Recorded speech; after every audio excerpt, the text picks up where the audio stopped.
उमा एक किताब थी कि मांगल दीन गढ़वाल के संस्कार लोकगीत। ये किताब जो है इनमें हमारे लोकगीत जिन उते भाभी जी ने बौजी ने हमारे स्वरलिपि करी जो बद करी जो जैसे कोई भी चाहे वो 100 तक लोग हो चाहे कखे लोग हो तो पढ़ी कर गा सकते हमारे के लोकगीत होते हैं। तो ये काम जो एक किताब जो उनके एक परिसर में उनकी जो कार्य होता है तो हम जड़ चाहो तो ये किताब जो और उपलब्ध रहेगी और के स्थिति में उन्हें काम करे ना कन कन वे मैं छपाए थे ये मतलब विजन दिन हम चाहते कि मतलब जो किताब थे वो भी आप लोगों तक पहुँचो और जो अभी फिलहाल आप मेरे से संपर्क कर सकते हो या जब भी वो आप बाकी में किताबों के बारे में भी बहुत ही बता आते ही तो चलो मैं आमंत्रित कर दूँ अपने तरफ से भी बहुत ही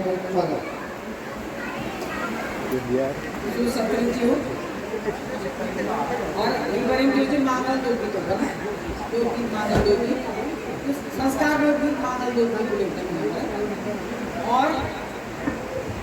मांगल और मांगल गुणन मन मांगल ल ये भाषा का सौंदर्य देखो कितना सुंदर भाषा भी बहुत समृद्ध है। मांगल अगर आप मांगल बोले ना मांगल तो क्या मांगल माने मांगेंगे क्या मांगेंगे।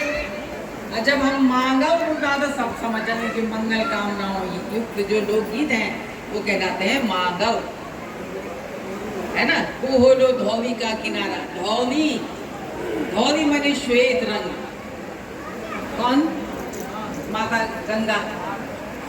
और जब हम धौली बोलते धौली तो धौली माने घास धौली घास उन म्यार बैलों को चैंदले रम्मा झमा धौली चंचली घासले रम्मा झमा इन्हें नंबर लोग तो धौली मतलब है धौली घास और धौली मतलब है धौली किनारा घुंघरालो जूंगो वालो बैखा माधुर सिंह भंडारी।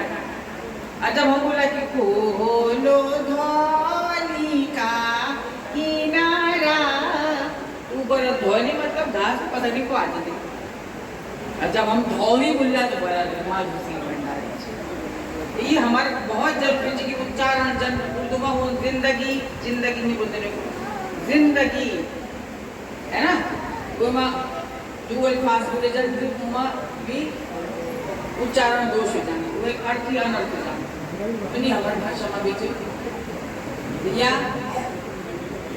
8वीं सूची में जरूर आना चाहिए हमारी भाषा लेकिन बहुत समृद्ध है।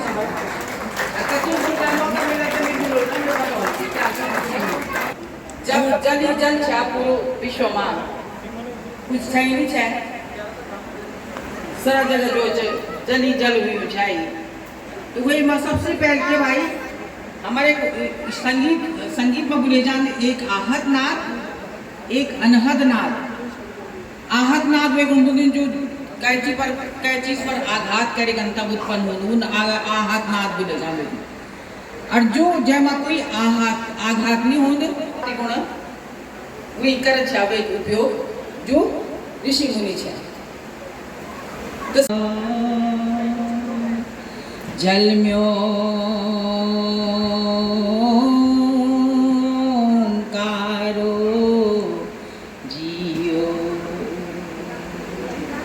जल थल मांग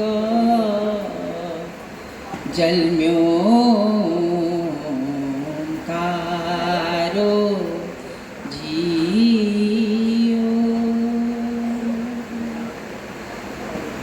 अगर एक दिन भी पूरे एक दिन में खत्म वाले ये लोकगीत इन लोकगीत पूरु चीमा पूरु अम्बे मारी रे गौड़ चढ़ी माँ आवे नो सवार राजा की भगवानी बके की डाली होली राजा की भगवानी ब अमुआ डाली होली अमुआ तुम खेलिया पर डाली ना मड़के नान ध्यारी रे गौड़ चढ़े।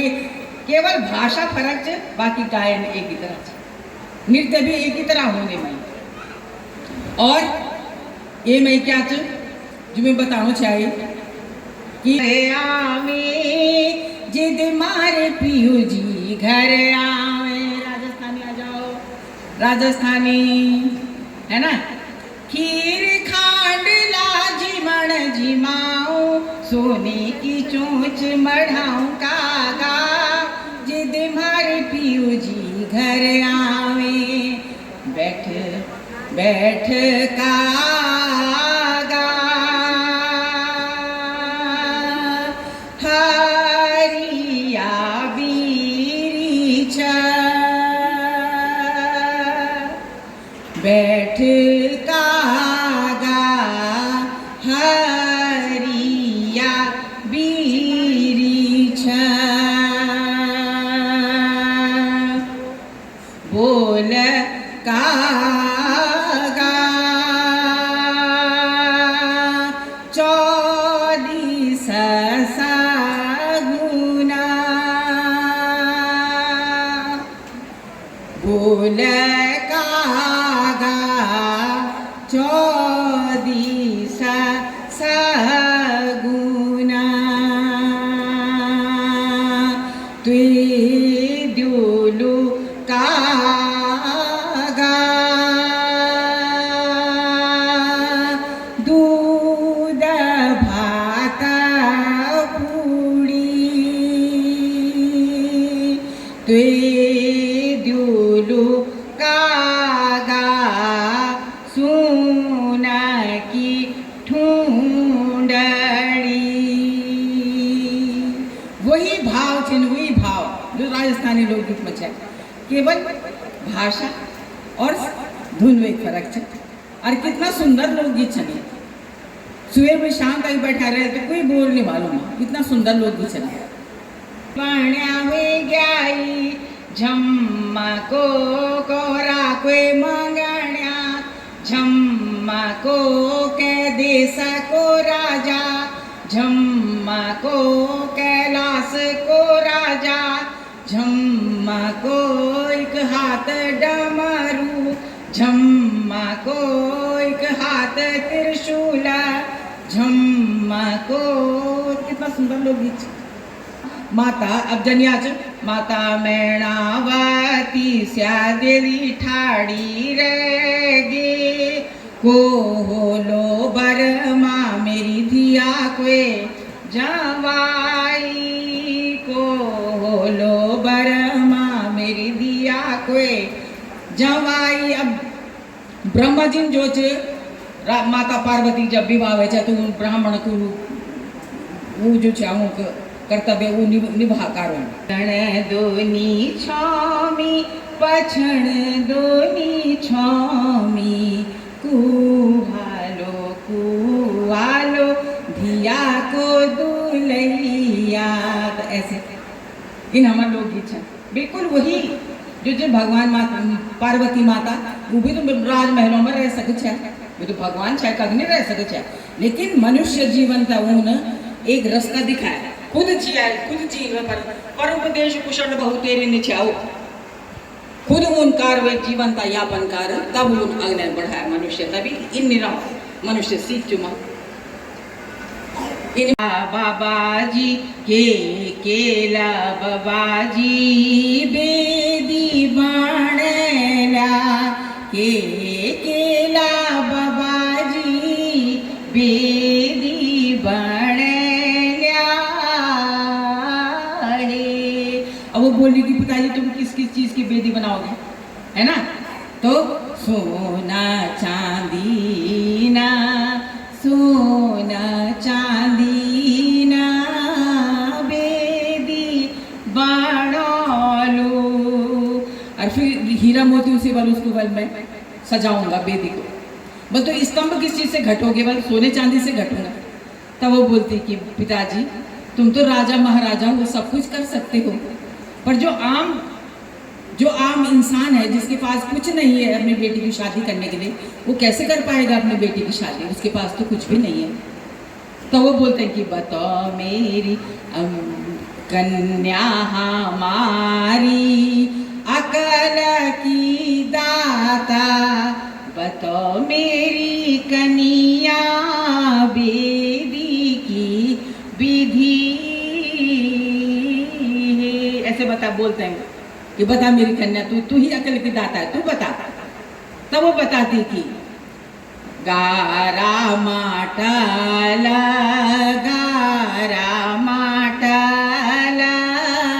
बेदी बाणोला। और फिर चीड़ और उसके पत्तों से वो जो उसके जो टहनियाँ उससे हम स्तंभ कटेंगे। तो बल फिर उसको बांधेंगे किस चीज़ से? किस चीज़ से बांधोगे पिताजी? कि सोने चांदी से बांधूंगा? नहीं पिताजी, की डोरी से, सूत के धागे से बांधना है उन्हें। तो इस तरह से 16 स्तंभ कटे कटे जाते हैं। फिर उसने बताया माता पार्वती ने। और उसके बाद जो है फिर बारात आती है, फिर शादी होती है। उसके बाद फिर अब अग्निदेव को बुलाते हैं कि हे अग्निदेव, तुम हमारे मृत्युलोक में आ जाओ। ए जागनी, यही हमारी जो संस्कृति है ना, यही है जो पौराणिक संस्कृति थी ना, कि स्वर्गलोक से उनको बुलाया जाता था, देवलोक से किसको? अग्निदेव को आवाहन करके कि आइए। सती माता ने जैसे बुलाया था, ऐसे ही जो है अग्निदेव को बुलाया जाता है। हाँ, और वही परंपरा हमारी चली आ रही है। और ये मौखिक परंपरा होती है, ये लिखित नहीं है, मौखिक वाचिक परंपरा। इसलिए जो है विकृतियां भी इसमें आ जाती हैं। और इत्तेफाक से क्या हुआ कि जब मैं छोटी थी तो तब मैंने पितामह भगत बड़थवाल जी की किताब भी पढ़ी थी। तो उसमें पीछे लिखा हुआ था उनको कि मैं लोकगीतों पर भी एक वो करना चाहता हूँ, रिसर्च। लेकिन उसके बाद वो नहीं कर पाए होंगे। तो वो भी मैंने तब मुझे रास्ता मिला उसका भी। वो ईश्वर रास्ता जरूर देता है अगर तुम्हारी धारणा सही है तो। एक लक्ष्य अगर आपका सही है तो आपको जरूर उसमें रास्ता मिलता है। और तब फिर जो है इस तरह से तब वो ए जागनी मेरा मातुलोक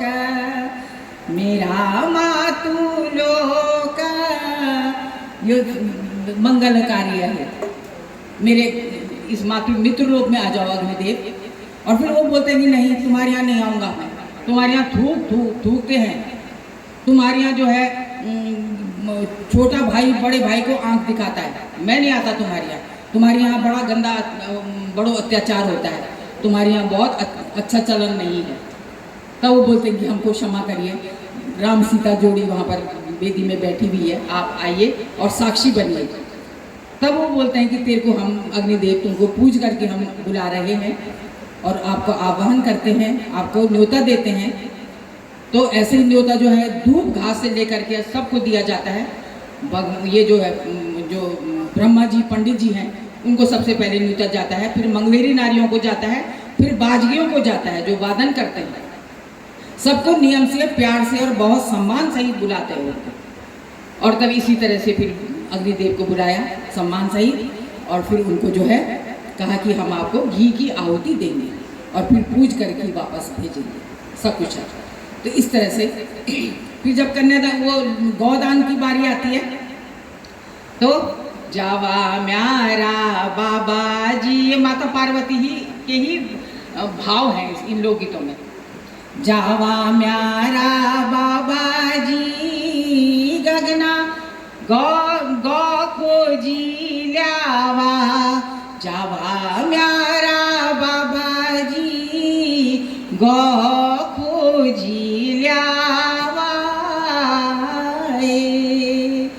बल पूरब घूमू पश्चिमा घूमू उत्तर घूमू दक्षिण घूमू हे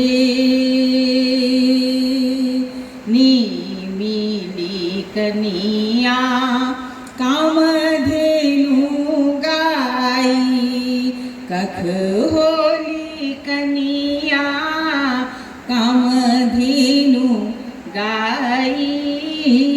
इस तरह से फिर पूछा।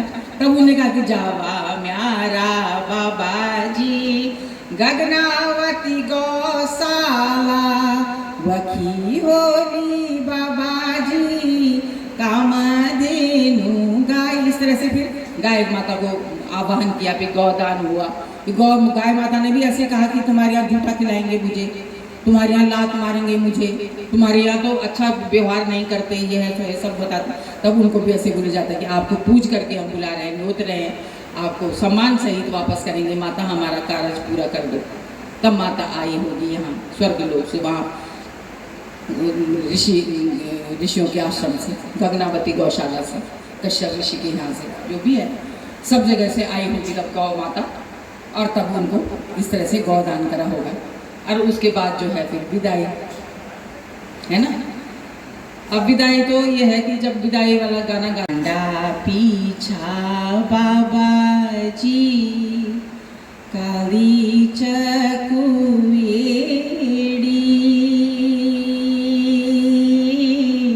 यखुली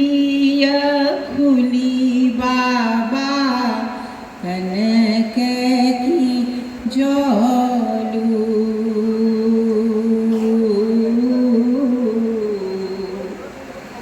मैं तका दीदा भूला विभिनी दगड़ा यखुली बाबा कनक की चहलू। तब उसके पिताजी बोलते हैं तेरा आला भी त्यारा दीदा भूला त्वे मेरी लाडी में यखुलीनी भेजूं त्वे मेरी धिया में यखुलीनी भेजूं। तो इस तरह से विदाई तक के जो मांगल गीत हो गए, और पूरे संस्कारों में गाए जाते हैं, पुत्र पुत्री के जन्म से लेकर के और 16 संस्कारों में ये लोकगीत गाए जाते हैं। तो इनको संरक्षित करना बहुत ज़रूरी है, हर किसी का कर्तव्य है हमारा। और जब तक हम अपनी संस्कृति से नहीं जुड़ेंगे तो हमारी कोई पहचान नहीं है, कोई नहीं पहचानेगा हमें। ऐसे ऐसे लोकगीत हैं कि जो प्लेस वाले, जो हमारी गढ़वाली नहीं है, वो बेचारे भी सीखते हैं मुझसे, पीएचडी कर रहे हैं इन लोकगीतों पे। जागर लोकगीत में एक लड़की पीएचडी कर रही है, एक महिला टीचर है, वो जागर लोकगीत में पीएचडी कर रही है, मेरे पास बैठी रहती है। तो कितनी बड़ी बात है। और जो हमारा है अपने घर का जोगीवल जोगता भार देश का सन, अपने अपने अपने कोई नहीं पहचानते अपने आप को, बेकार चीज। और जब इसको जो गूढ़ अध्ययन करोगे, शास्त्रीय संगीत के निकष पर अगर आप इसको तोलोगे तो ये बहुत आगे जाता है, क्योंकि शास्त्रीय संगीत की उत्पत्ति इन लोकगीतों से हुई है। गा पा धा सा सा गा पा गा रे सा रे गा सा रे ध सा जिया बेना गीणा जिया ढोल बाजे जिया बेना गीणा जिया ढोल बाजे झे नंत जिया ढोल बाजे ताम बीजे सार जिया ढोल बाजे सोना की लाकुड़ जिया ढोल बाजे रूप की दूरड़ी जिया ढोल बाजे। ये हमारा लोकगीत है, राग भूपाली है। इसमें शास्त्रीय संगीत राग रागनियाँ उत्पन्न होती हैं, उनको विद्वानों ने उनको नियमबद्ध करके उनका नाम रख दिया। उनकी उत्पत्ति कहाँ से हुई? ठाठ से। ठाट की उत्पत्ति कहाँ से हुई? सप्तक से। सप्तक की उत्पत्ति कहाँ से हुई? स्वरों से। स्वर की उत्पत्ति कहाँ से हुई? श्रुति से। श्रुति की उत्पत्ति कहाँ से हुई? नाद से। नाद की उत्पत्ति कहाँ से हुई? ध्वनि से। ध्वनि कहाँ से आई? आम जनता से। तो लोकगीत पहले है ना जनता के, जो आम जनता के जो गीत होते हैं वो होते हैं लोकगीत। वो मेरे गीत नहीं है। अगर मेरा गीत, मैं अपने गीत लिखती हूँ तो वो उसमें मेरा नाम है, उसमें मेरा कॉपीराइट है। वो मेरा नाम, मेरे जाने के बाद भी मेरा नाम जिंदा रहेगा उस लोकगीत, उस गीत की वजह से। लोकगीत जो है आम जनता का है, आम जनता की धरोहर है लोकगीत। व्यक्ति विशेष की नहीं होती वो सबकी है। इसलिए बहुत ज़रूरी है अपनी संस्कृति को बचाना, उसकी तरफ वो करना।